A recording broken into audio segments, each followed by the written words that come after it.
ចឹងដកភ្លៀងគឺចូលភ្លៀងបងប្អូនទាំងគ្នាគឺអត់នៅចាំយូរទេគឺលះហ่าបងប្អូនទាំងគ្នា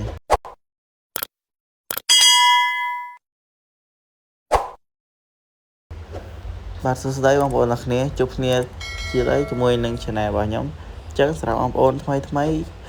កុំភ្លេចជួយ subscribe channel របស់ខ្ញុំម្នាក់មួយផងបើសម្រាប់បងប្អូនដែលចាស់អូខេគឺយើង let's go តាឥ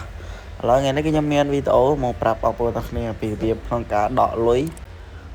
ពីហ្គេមដែលខ្ញុំធ្វើបង្ហាញបងប្អូននេះចូលទៅក្នុង PayPal របស់គ្នាតោះជាដំបូងបងប្អូនគ្នា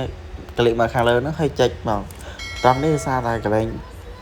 សេវាខ្ញុំវា slow ទៅចុចឲ្យបានពេលដែលចុចហើយចេញត្រង់បែបនេះបងប្អូនទាំងគ្នា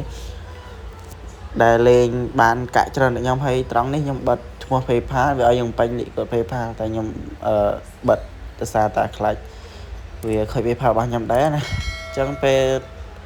យើងដកលុយគឺអត់ប្រហែលទេនេះខ្ញុំកាន់តែចុចចอยក្របគេលេងសាប់មើលទេវាអត់មានអី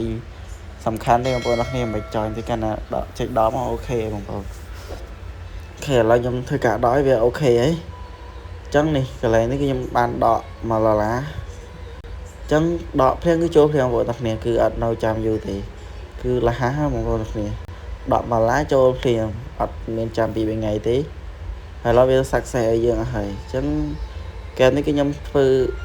ដកលុយបានមែនទេបងប្អូនដកបានពិតអស់ហើយ